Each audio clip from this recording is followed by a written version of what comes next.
viete, že ja som povedal, že ja nevnímam ten konflikt na Ukrajine celoplošne, akože celá Ukrajina je pod palbou. Sú samozrejme územia, Luhansk, Donetsk, kde tá vojna naozaj prebieha, tak bola diskusia okolo Kieva. Teda, že čo som si to dovolil povedať, že však v podstate Kieve je normálny život, tam je normálny život. Tak ale býva ostreľovaný dobre, raketami. Pán redaktor, dobre. Som rád, že ste to teraz povedali, že býva ostreľovaný raketami. Ktoré mesto, ktoré tvrdí, že je ostreľované raketami, zorganizuje veľké párty, Pohodu, ktorú poznáme zo Slovenska, ktorá bude teraz v sobotu v Kieve. Na streche je nejaká platforma, kde bude asi 2500 ľudí tancovať sa zabávať.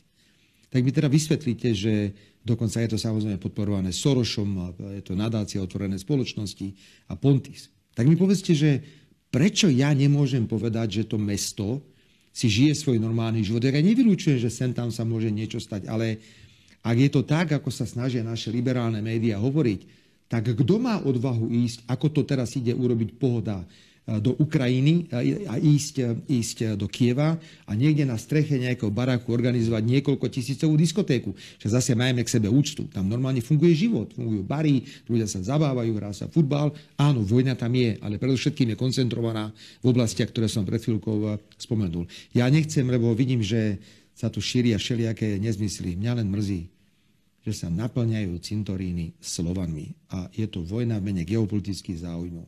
Pochopiteľne pán predseda vlády bol znepokojený môjim vyjadrením o vplyve Spojených štátov na Ukrajine. Čak čo mal povedať? Tak asi sa neprizná priamom prenose, že Spojené štáty majú vplyv na Ukrajinu, ale už len laik, kto sleduje situáciu na Ukrajine, musí pochopiť, že vplyv Spojených štátov na vnútornú politiku Ukrajiny je obrovský, je dominantný. Viete, zase teraz niečo poviem, čo možno vyvolá nejakú veľkú mieru búrky a nevôle. Ale môžem povedať, že začíname si šepkať v tej Európskej únii, no tak počkajte, tak áno, dávame Ukrajine európsku perspektívu, ja som hlasoval za, ale zrazu vychádzajú na povrch informácie, že kto všetko vlastní pôdu na Ukrajine. A zdá sa, že obrovský podiel pôdy na Ukrajine sa dostal do rúk zahraničných vlastníkov. Spojené štáty americké, arabské krajiny. A teraz vzniká otázka, dobre, tak vstúpi Ukrajina do Európskej únie, bude spoločná poľnohospodárska politika, my budeme podporovať poľnohospodárstvo na možno pozemkoch, ktoré vlastnia Spojené štáty americké alebo firmy zo Spojených štátov a nejaké iné firmy zo zahraničia. Takže to bude dlhý príbeh. Slovensko profitovalo z členstva v Európskej únii. My želáme Ukrajine, aby rovnako členstvo v Európskej únii garantovalo Ukrajine, že to bude demokratický, nezávislý a prosperujúci štát, lebo to bude pre nás dobre. My chceme mať suseda, ktorý je stabilný.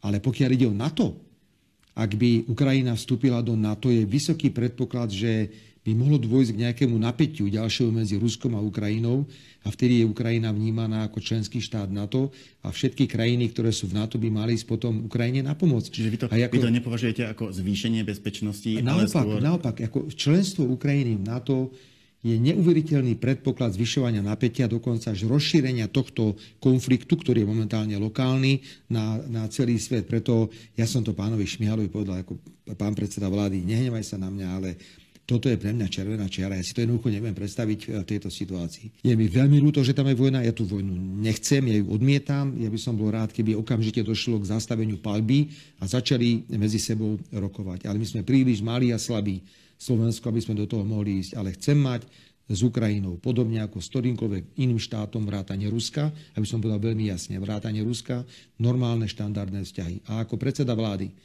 chcem využiť túto príležitosť a povedať áno, a ja začnem robiť kroky na štandardizáciu vzťahov s Ruskou federáciou, tak ako robím vzťahy, štandardizujem z Ukrajinou. Viete, idete do Nemecka, však dobre, veď Slovensko je malá krajina, bola to veľmi dobre zorganizovaná cesta. Dôležité témy so spoločným kancelárom. Bola tlačová konferencia. Otázka slovenských médií na Šolca. Čo hovoríte na to, čo sa na Slovensku deje v oblasti právneho štátu? Druhá otázka bola, že či ideme riešiť suspendovanie Smeru a Hlasu zo strany európskych socialistov. Je to novinár Tlk, aspoň mohol vedieť slovenský, že Šolc nie je predseda SPD. Aspoň to mohol vedieť, keď toto riešil. No a sme už vychádzali potom z tej tlačovej konferencie a sa ma pýtal... Bolo to mimo rámca premiérskej tlačovej konferencie. Absolútne, ale hlavne trápne. Rozumiete, že milión tém medzi Slovenskom a Nemeckom a novinár samozrejme zo Slovenska, lebo mu to prikázali, sa spýtal na Lipšica, keď to mám takto povedať. Ale vyjadroval sa k tomu aj Európsky parlament. Ale Európsky parlament, prosím vás, prijíma takéto rezolúcie ako na bežiacom páse. No ale išli sme potom už na tú večeru a sa ma pýtal spolkový kancelár, že Robert, akože toto je normálne u vás? Hovorím, pán spolkový kancelár, toto bola akože lahoda v porovnaní s tým, čo sú schopní novinári dovyrábať na Slovensku. Čiže novinári si stropili neuveriteľnú hanbu, ako obyčajne pri takýchto návštevách, pretože oni tam nešli preto, aby komentovali význam cesty, alebo sa pýtali, že čo teda slovensko a nemecké vzťahy, na čom pracujete, čo budete robiť. Oni tam išli preto, lebo chceli vyprovokovať spolkového kancelára, aby mi v priamom prenose naložil na tlačovej konferencii. Ale mali vlastnú tému, ale podcenili to, že spolkový kancelár so mnou hovoril vyslovene o dobrých vzťahoch. My máme dobré vzťahy s Nemeckom a bola to náhoda, že to bolo v ten istý deň, ale takú hanbu, ako zase nám urobili slovenskí novinári v zahraničí. Myslím si, že aj tí nemeckí novinári pozerajú, že Pane Bože, keď som počul otázky od nemeckých novinárov, tak to boli otázky, ktoré sa týkali reálne tém, o ktorých sme hovorili. Nikto tak neohrozoval a neohrozuje ľudské práva ako úrad špeciálnej prokuratúry.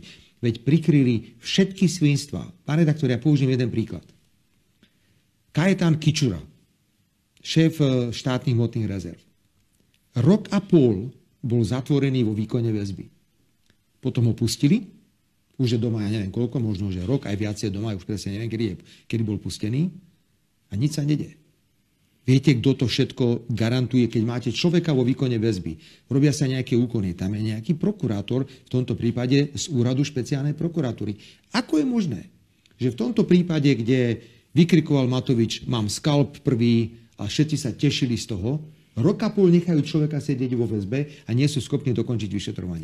Tak sa zdá? Ale jednoducho nemáme ten definitívny výsledok. Počkajte, ale jak je to možné? Veď v iných prípadoch už sú aj nejaké súdne pojednávania, veď toho hovorili, že to je skalp, všetko je jasné, no nie nič, lebo nemajú žiadne dôkazy voči nemu, lebo nič neurobil. Ale rok a pol bolo treba rýchlo niekoho do toho väzenia posadiť. On bol prvý, stal sa prvou obeťou. Tam bola politická motivácia v tom prípade? Však Matovič povedal, že má prvý skalp.